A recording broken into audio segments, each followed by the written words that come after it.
guys, it's me, your pal Gabriella. Today I have OldSmokey with me. Yep. Hey, what's up? We're on Gabriella's channel right now. So, this is my hometown.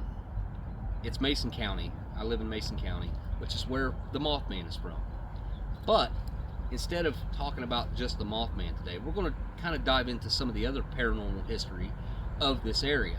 And one of the main things that I think ties it all together is right here where we're starting.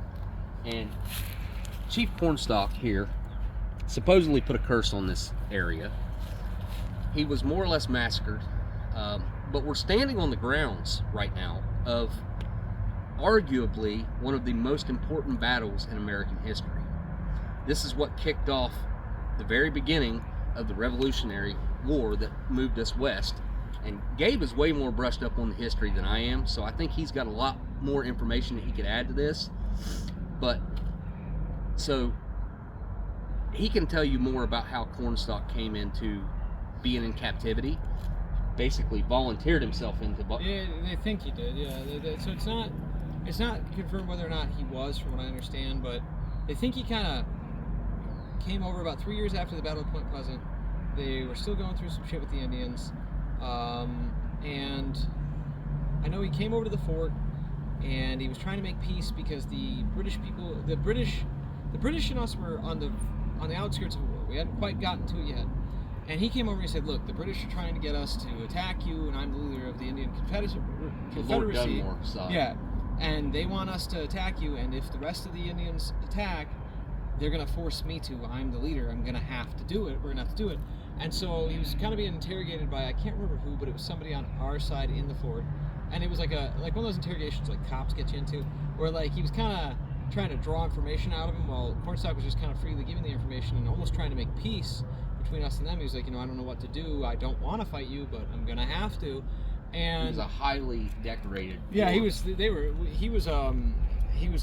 supposed to be like a great orator and a tradesman, and he was really good at hand-to-hand apparently, and we were terrified of him, and most white settlers wanted nothing to do with him. He was their version of, say, Daniel Boone, or like just a big historical character. He was like a feared chief. Yeah, Indian chief, and he was very well known. When he came over and he tried to treat with us and talk to us, one of the people he was talking to basically got him to admit that he was going to attack if he had to, and so they took him hostage, but they don't know whether or not he kind of just let him do it, because he even helped him map like the Ohio River Valley and stuff when he was in there.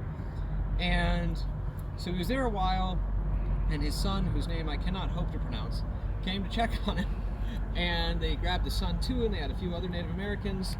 And I guess there was a skirmish outside the fort walls one day where some of the Native Americans, they kind of kept him because he was such a big figure to the Indians. The Indians didn't want him dead, so all the rest of the Indians wouldn't really attack while we had him. And so... They didn't want him getting caught in the crossfire. Yeah, they didn't want to lose him. And so I guess there was a skirmish outside the walls one day, and some of the soldiers went and checked on it, and I believe it was two of our soldiers got killed, and they brought back one of the bodies, and the soldiers just kind of went nuts, and they were really mad about it, and they decided they were just going to go kill Cornstalk. So they went over to where they had Cornstalk and his son, and I think like two other Native American men held, and they kicked the door in with a bunch of muskets, and Cornstalk got up and kind of was like, what are you doing? And so they shot Cornstalk like 8 times. I think they shot his son. Yeah, they shot his son. Shot his son in front of him. And his son was sitting, and the son just slumped over and he died almost instantly. And then they stabbed the other guy to death and strangled the other one. Cornstalk lived through all of it, and then cursed all of West Virginia, basically, and said... So that's what leads to this part. Mm-hmm. So Cornstalk then said, you killed my son in front of me. Now, I'm going to curse you all. This area will never prosper. Basically, he cursed this entire area, which would be, I would consider to be Mason County, and said that it would never prosper. But that brings us to another very interesting topic, because Native Americans were here long before us, obviously, and they would never use this land. They would not put animals on here. They would pass through here, but they would not use this land, because their reasoning, now this is in written history, they said that this area right here is where the dead would walk at night, and where the people from the sky would visit. Now, take from that what you will. I've lived here my entire life. I've lived in Mason County more or less my entire life. lived across the river for a little bit, but I was born here, raised here, and I have seen things and experienced things here that confirm what they said. And I totally understand why they did not use this area. So I can confirm that what they said, like, just, I'll give him some video that he can put into this video, and you can see just some of the UFO activity that I've seen. And we're going to look tonight, and we're going to go out to the TNT area and see if maybe we can find some paranormal activity, because the last time we went out there, we had some pretty weird shit happening.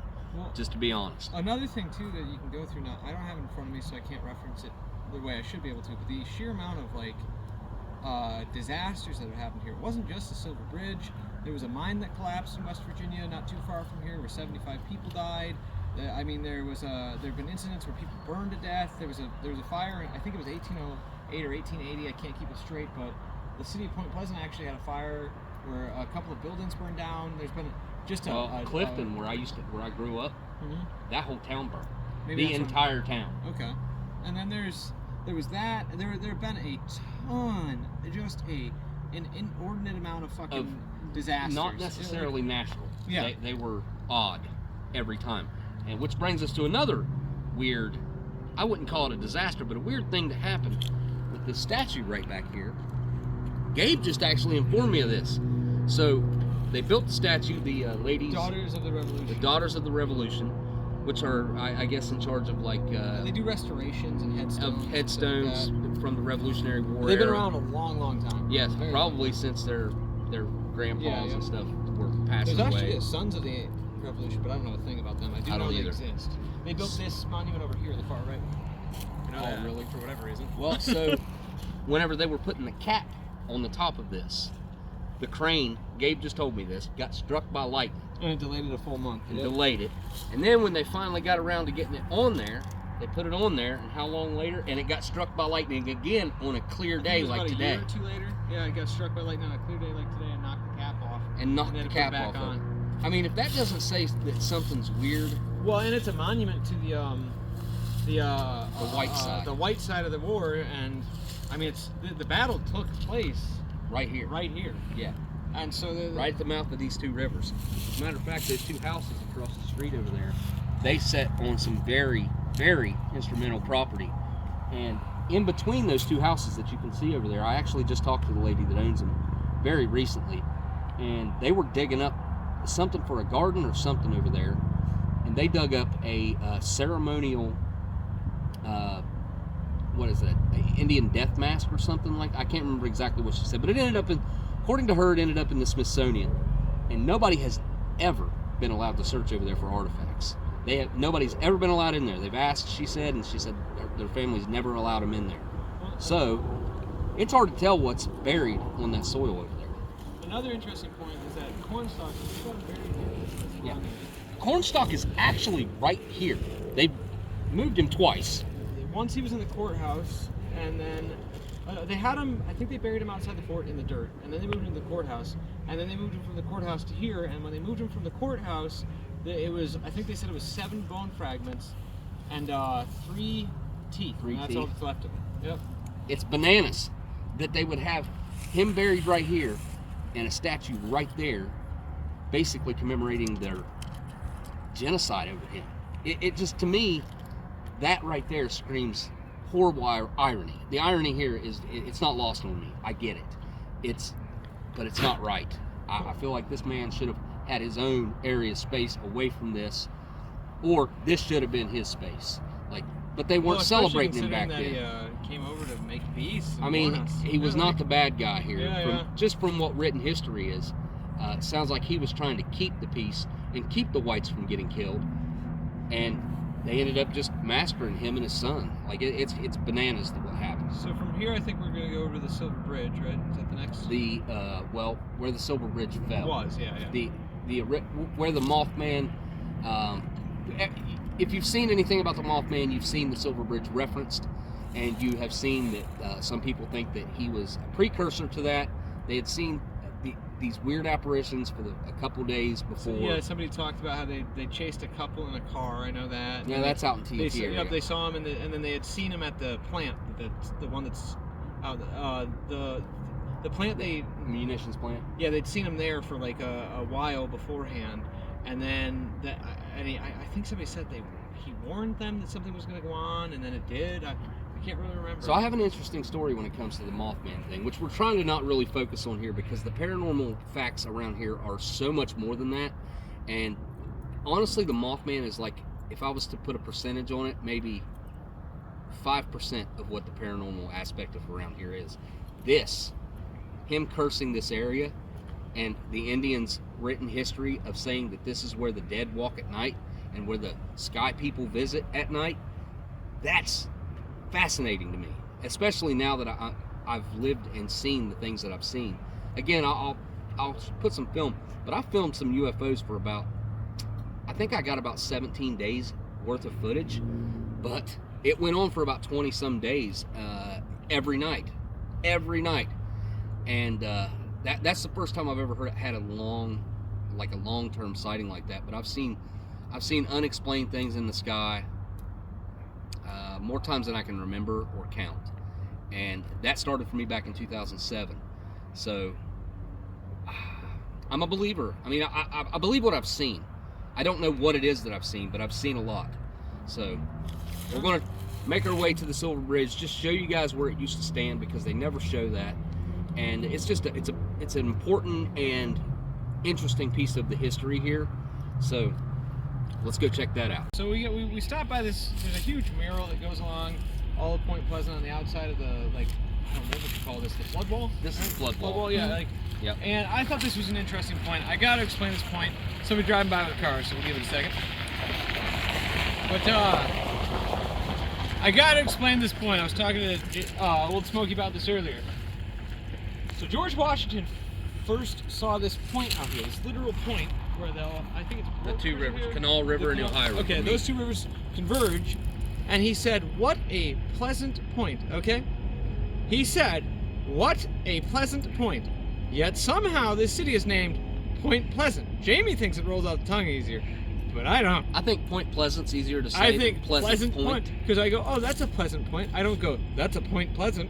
I think Pleasant Point would have served this area a lot better than Point Pleasant. So George Washington actually used to spend a lot of time here in this area, this exact area. And if it was not for George Washington, this never would have even got developed. So he broke it into sections of land. I can't remember exactly how many acres, but he broke it into a sizable amount of acres and gave them away. I don't know if it was a lottery system, but I know that he gave this land away so that people would come here and develop it. Goes back to me saying the Indians made sure that this land was not developed because this is where the dead walk at night, like I said, and where the people from the sky visit. And that's the whole reason there was never anything here. And then the white man comes in here and says, "Oh man, there's two rivers meet right here. Plenty of water, fertile land. Why are you not using this?" Well, and this was, in its time, this was like a very, very big commerce and trade area. I mean, people come in the up beginning. Here, in the beginning, Point Pleasant was huge. It was a massive when the white city. men started coming in. And it was, I mean, even during our time, they came, and they came here to kind of do mining and different stuff they thought they were going to do. And then once water travel just kind of fell off, that was it. That was it for Point Pleasant. It never really recovered. This is a river town. So when water travel started to not be the primary way to get from point A to point B quickly, because that was the quickest way to get anywhere back in the day, was on a waterway. But when vehicles came into play back in the early 1900s, like, this area just started to die off, which it was never, this area has never and will never thrive, in my personal opinion. So, and that's what, according to Cornstalk, it will never. All right, on to the Silver Bridge. All right, so now we're here at the location of where the Silver Bridge stood. December 5th, 1967 is whenever the whole tragedy, I guess it was definitely a tragedy. Right before Christmas time, people were traveling, buying gifts. There was a lot of that going on, and the bridge fell. And that's when everybody says that they seen the Mothman. Said it was like a precursor. And that there were supposedly a lot of sightings that day of him actually being on the bridge. Since then, I have actually talked to a guy just recently that told me a whole story about how he thinks he saw the Mothman, which I had never encountered someone who said that they'd seen something, and he said it was setting up on top of a telephone pole, and it was just a man-shaped moth-looking thing. I don't know. Like he said, it had wings, but it had a man's body, and it was sitting on top of a telephone pole, and that's what he said. He said it was really dark in color. So, an interesting point about the bridge collapse itself is that if you look at this bridge on the mural, this is about how it really looks. These are eye-bar lengths, and they only had a singular eye-bar length. I think they had two on each one, and these were designed that they were hard and stiff. They're supposed to be soft so that if one blows, it can have some redundancy, is what they call it, where the next link up in the chain will take the weight and kind of give some slack and not collapse. This was designed absolutely horrendously. To give you an example, the Brooklyn Bridge has redundancy. It has, I think, 5,300 and some redundant strands of wire that they added in. So you could blow like 3,000, 4,000, 5,000 strands of wire and it wouldn't matter. This motherfucking bridge, because they were stiff instead of loose and they had almost no redundancy, if one eye-bar link blew, they all blew. So like this bridge was gonna go, no matter what. At some point, it was gonna go. it was only 39 years old. And they not only that, they didn't have a bridge inspection department in West Virginia until after this bridge went. It was created because of this. So right near here, we've also got another interesting tragedy point here of one of the interesting events that's happened right here. And we're going to walk over there, show you that really quick, and Gabe will tell you some of that story. The Latin's got a blue, total shit. This place is great, right? All right, so this is where I mentioned that one of those tragedies happened. Gabe, he's going to tell you about it. So I'm not sure what year it occurred. You know, it was 76. 76. In 1976, a woman named Harriet Sisk killed her child. They didn't discover this. Initially, she had contacted the police and Said it was missing. she said that the kid was missing. They would discover the child buried with on her property with a doll and under a blanket. She would be brought down to the station. They'd question her. She'd admit to the murder, and they'd bring her in to this courthouse where she'd sit awaiting trial. Right over there in the jail. She was only 18 years old, and the child itself was, I think, 2 or 4 months old. And she had a husband named Bruce Sisk, who was only 19 years old. Bruce apparently had a hatred for the police. It's pretty cool. And Called them pigs and whatnot. called them pigs and all this different shit. And he went down to the courthouse and visited her on and off. And she had a cellmate whose name I can't remember off the top of my head. But she'd had a cellmate in the cell with her. And she said that the morning of the tragedy, Bruce had gone into the cell to visit his wife, Harriet, and they had a 10-minute whispered conversation, and then he left. He came. That was at about 6 p.m. At I want to say it was 10:50. He showed back up with a sawn-off shotgun. There was only an unarmed jailer in the building. He used the shotgun. He stuck it in his back and led him through the building and said he wanted to go see his wife. Well, he got in to see the wife, and he was carrying his suitcase. That becomes important in a moment. He got in to see the wife, and they had like a kind of like almost like a hostage negotiation because her cellmate was still in the cell, and the police were like, "Look, let her out of there." And the two sis just weren't talking. They were having no response, no nothing. Well, but eventually, eventually, if you didn't get everybody out, they were going to be they sorry. said that by morning. Well, eventually they got the cellmate out, and the cellmate told the police that the only thing they said to her was that if the building wasn't cleared by morning, they were going to be sorry. They entered at 10:50 p.m. At 11:20, it was 11:20. It was only half an hour. Yep. At 11:20 p.m. Bruce Sisk, using a cell battery and a blasting cap, set the suitcase off, which contained 15 pounds of dynamite he'd stolen from a construction site he had worked at. It blew the entire side of the building in two, collapsed the second floor of the building to the point where some of the inmates that had been on the second floor fell all the way to the basement. It killed 3 police officers, and both the Sisks died instantaneously. One of the 3 police officers died instantaneously, and the other one, I think, died that night in the hospital, and another one died about a week later in the hospital. And the police would later refer to the building as completely demolished by the explosion. I mean, it was 15 pounds of dynamite. I mean, it's overdoing it, but it got it done, I guess. And so that's another one of the tragedies. And the craziest part to me about it is they had another son who was 18 months old at the time of the tragedy named Michael Sisk, who disappeared into the welfare system.